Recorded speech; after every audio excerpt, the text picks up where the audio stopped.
अस्सलामुअलैकुम and hello booming software engineers. I hope आप सब खैरियत से होंगे, ठीक होंगे। अल्हम्दुलिल्लाह मैं भी बिल्कुल ठीक हूँ। सो आज का लेक्चर हमारा 7th लेक्चर है from the playlist and lecture series of software engineering. और आज का हमारा एजेंडा होगा बेसिकली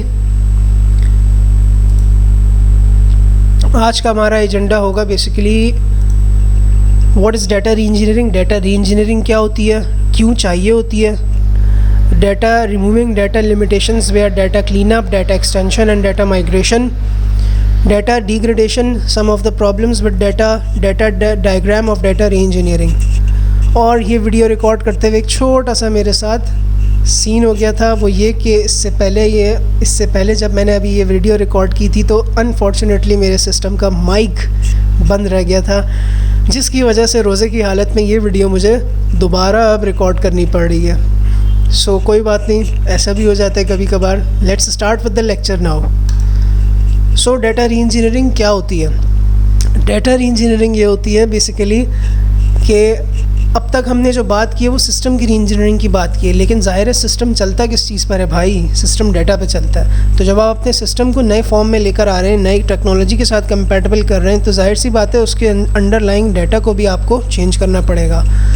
सही है। The storage organisation and the format of the data processed by legacy programs may have to evolve to reflect changes to the software.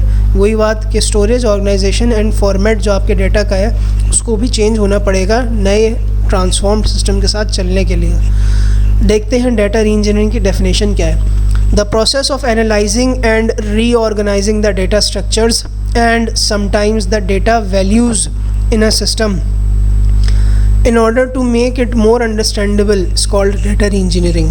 मतलब data को, legacy system में मौजूद डाटा को एनालाइज करना, उसको रीऑर्गेनाइज, उसको दोबारा से सेट करना, उसके डाटा स्ट्रक्चर्स को, उसकी इम्प्लीमेंटेशन को एंड कभी कभार उसकी वैल्यूज़ को भी, ताकि डाटा बेहतर तरह से समझा जा सके, एक्सेस और मैनिपुलेट किया जा सके। ये क्या कहलाती है? ये डाटा री इंजीनियरिंग कहलाती है। डाटा री इंजीनियरिंग क्यों की जाती है? डाटा डिग्रेड होता है, डाटा ख़राब होता चला जाता है in terms of quality with time. जैसे जैसे डाटा सिस्टम पुराना होता चला जाता है, सिस्टम में डाटा ज़्यादा क्रिएट होता चला जाता है, स्टोर होता चला जाता है, तो वो क्वालिटी डाटा की ख़राब होती जाती है। Inherent limits that are built into the program. जब आप लेगेसी सिस्टम बनाते हैं तो उसके अंदर आप कुछ लिमिट्स वगैरह सेट कर देते हैं। फॉर एग्जांपल आपने सेट कर दिया कि ये सिस्टम 5 ट्रांजैक्शंस पर सेकंड करेगा, लेकिन अब आपको ज़रूरत है कि 15 ट्रांजैक्शंस पर सेकंड हो। सिमिलरली आर्किटेक्चरल एवोल्यूशन, आपने अपने लेगेसी सिस्टम का या अपने डेटाबेस सिस्टम का, जो आपका डेटाबेस है उसका आर्किटेक्चर चेंज करना है। फॉर एग्जांपल पहले आपके पास मोनोलिथ आर्किटेक्चर था, माइक्रो सर्विसेज पे जाना है, तो ज़ाहिर है डेटाबेस का आर्किटेक्चर भी चेंज होगा। तो ये वो वजूहत हैं जिन 3 वजूहत की बिना पे आपको अपने डाटा की री इंजीनियरिंग करनी पड़ती है। Data degradation over time, inherent limits that are built into the program and architectural evolution.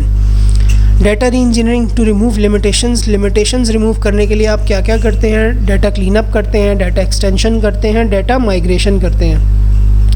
Data cleanup में क्या होता है कि आप क्यूरीज चला के एसक्यूएल की डुप्लीकेट्स डाटा के अंदर, रिडंडेंट इंफॉर्मेशन, रिपीटेटिव इंफॉर्मेशन और वो डिलीट करते हैं। और अगर किसी डाटा के अंदर फील्ड्स में कंसिस्टेंसी ना हो, फॉर एग्ज़ाम्पल नंबर स्टोर हुआ है, लेकिन नंबर स्टोर हुआ है में कहीं पे 0 है और कहीं +92 से वो नंबर स्टोर हुआ है, तो ये कंसिस्टेंसी नहीं है फॉर्मेट में, तो इसको भी आप ठीक करते हैं। यूजुअली जब आप डाटा क्लीनअप करते हैं तो इसमें आप प्रोग्राम के अंदर उसके लिए प्रोग्राम में कोई चेंजेस नहीं करते, या आप सिर्फ अपनी डाटा क्लीनअप के स्टेप में डाटा की क्वालिटी को इन्हांस और इम्प्रूव करने के लिए ये सब काम करते हैं। डाटा क्लीनअप का step same exactly to the step है जो कि मशीन लर्निंग में डाटा जो आपका होता है सैम्पल डाटा, उसके ऊपर आप डाटा क्लीनअप करते हैं ताकि आपकी एक्यूरेसी अच्छी आए डाटा की।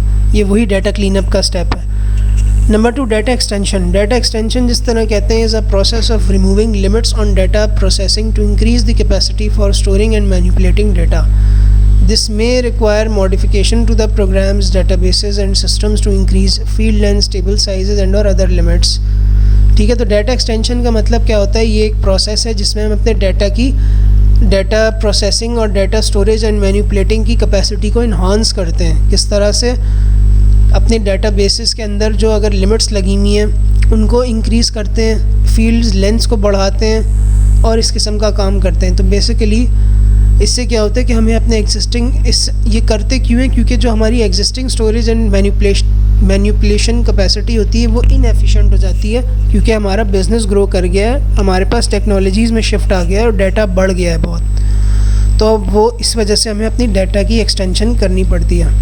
तो वो इसी तरह बता रहे हैं कि remove limits on data processing में require changes to program to increase field lengths, fields की लेंथ बढ़ाना, modify upper limits on the tables के ऊपर लिमिट सेट होती है तो उनको बढ़ाएं।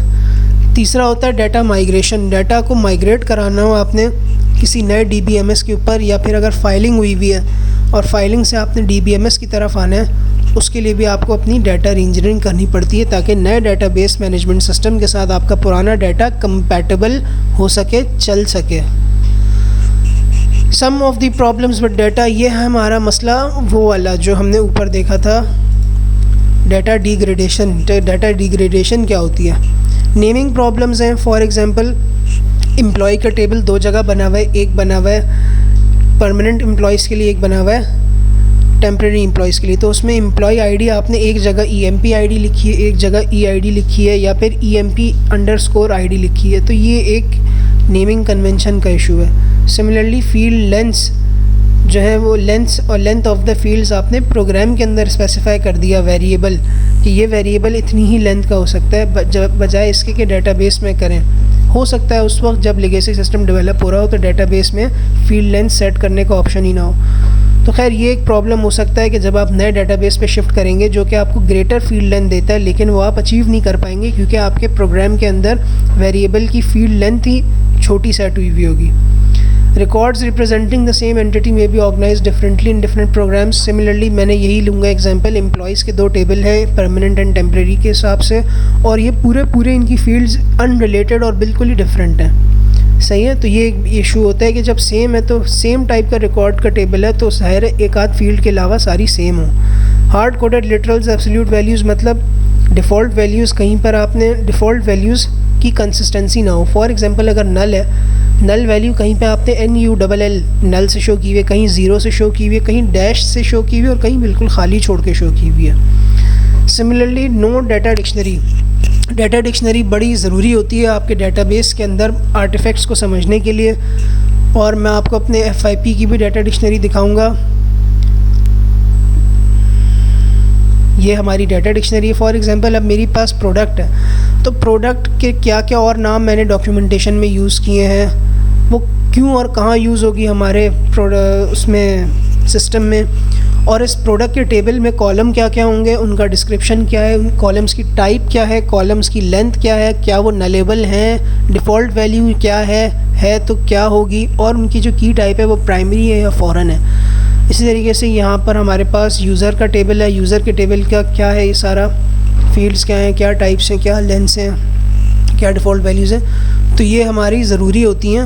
हो सकता है कि लेगेसी सिस्टम में ये सिरे से ना हो, या तो ये ख़राब हो, या ये हो या ना, सिरे से ही ना हो। No data dictionary. अब आ जाते हैं some of the problems with data. ये उनकी टर्मिनोलॉजीज़ हैं, वही जो ऊपर समझाया था। Inconsistent data definitions. Inconsistent data definition मतलब फॉर एग्जांपल अब ये एक प्रोग्राम है और ये फाइल्स बनी हुई हैं। ये एक प्रोग्राम इस फाइल को भी कर रहा है और दूसरी फाइल को भी कर रहा है।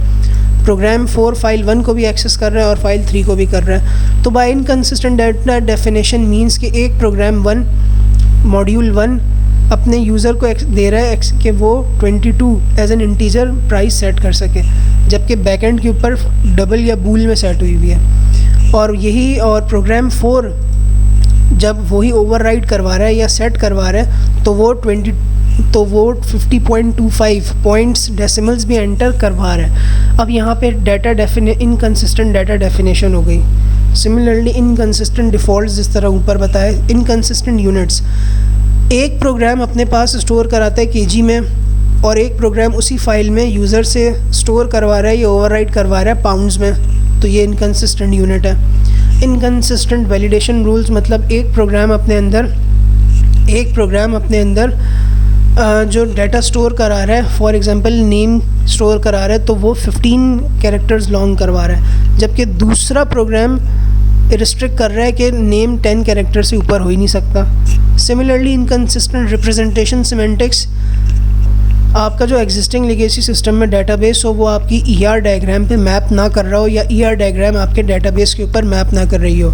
ये हमारे FIP की ER डायग्राम है, इसमें पूरा डेटाबेस शो कर रहा है कि डेटाबेस कैसा है, उसके क्या रिलेशनशिप्स हैं किस चीज़ के साथ, 1 to many, many to 1 है, और ये सारी चीज़ें हैं। तो ये या तो ना हो या ये मैप ना हो रही हो सही से, इनकंसिस्टेंट रिप्रेजेंटेशन हुई हुई हो। Similarly negative values play an important role.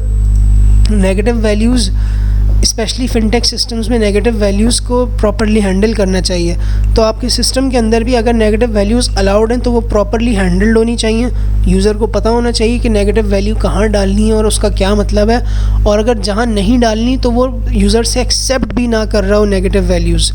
वरना क्या होता है, अगर यूज़र एक्सीडेंटली नेगेटिव वैल्यूज़ डाल रहा होता है और बैक एंड पे वहाँ पे नेगेटिव वैल्यू नहीं आनी होती, तो वो एरर्स या अनएक्सपेक्टेड सिस्टम बिहेवियर दे रहा होता है वो नेगेटिव वैल्यूज़ फिर। तो ये एक सिंपल डायग्राम थी जिसमें फाइल्ड सिस्टम कन्वर्ट हो रहा था प्रॉपर DBMS सिस्टम के अंदर। और ये लास्टली हमारे पास क्या है, ये लास्टली हमारे पास एक डायग्राम है जिसमें हमने डाटा रीइंजीनियरिंग को समराइज़ किया हुआ है। ये डायग्राम रिप्रेजेंट कर रही है वही सिनेरियो को, वही साइकिल को कि reverse engineering, alteration and forward engineering है। सबसे पहले रिवर्स इंजीनियरिंग डाटा एनालिसिस है, फिर ऑल्ट्रेशन में आपके पास माइनर ऑल्ट्रेशन यहाँ पर की है आपने, और फिर माइनर ऑल्ट्रेशन आपने, और फिर मेजर ऑल्ट्रेशन आपने स्टेज 2 में किया। ये प्रोग्राम टू बी री इंजीनियर्ड है जिसको आपने कंसल्ट करना है, या आपकी समरी टेबल्स हैं जिनको आपने चेंजेस करने हैं। सिमिलरली फॉरवर्ड इंजीनियरिंग में डाटा कन्वर्जन है जो कि स्टेज 3 है, और इसके में भी आप डाटा एनालिसिस करेंगे, और at the end of stage 3 and at the end of the system आपके पास मॉडिफाइड डाटा मिल जाएगा। So that was all from the lecture and these slides. So एक बार हम दोबारा गो थ्रू कर लेते हैं। हमने देखा कि डाटा री इंजीनियरिंग क्या होती है, डाटा री इंजीनियरिंग की डेफिनेशन देखी, क्यों की जाती है, तीन वजूहात थी, data degradation, inherent limits that are built into the system, architectural evolution. ठीक है कि अगर microservices monolithic microservice system के ऊपर आ रहा है। Similarly data reengineering to remove limits, किस तरह data clean up, data extension and data migration. उसके बाद हमने देखा डाटा डिग्रेडेशन से जो प्रॉब्लम्स आती हैं सिस्टम में वो क्या होती हैं, inconsistent data definition, inconsistent defaults, inconsistent units, inconsistent validation rules, inconsistent representation semantics, inconsistent handling of negative values, और लास्टली हमने reverse engineering, alteration and forward engineering की तर्ज के ऊपर डाटा री इंजीनियरिंग की डायग्राम देखी। सो that was all from this lecture, और उम्मीद करता हूँ आप लोगों को चीज़ें समझ आ रही होंगी। कहीं पर अगर आवाज़ कम ज़्यादा हुई हो तो उसके लिए मैं आपसे माज़रत चाहता हूँ, क्योंकि मेरा भी रोज़ा है और ये वीडियो मैं दोबारा रिकॉर्ड कर रहा हूँ इस वक्त। और सिमिलरली अगर कोई चीज़ क्लियर ना हुई हो तो make sure you ask in the comment. Video अच्छी लगी हो, लर्निंग में इजाफा हुआ हो तो make sure you subscribe to my channel, like my videos and share my videos. So till the next lecture, see you and bye bye.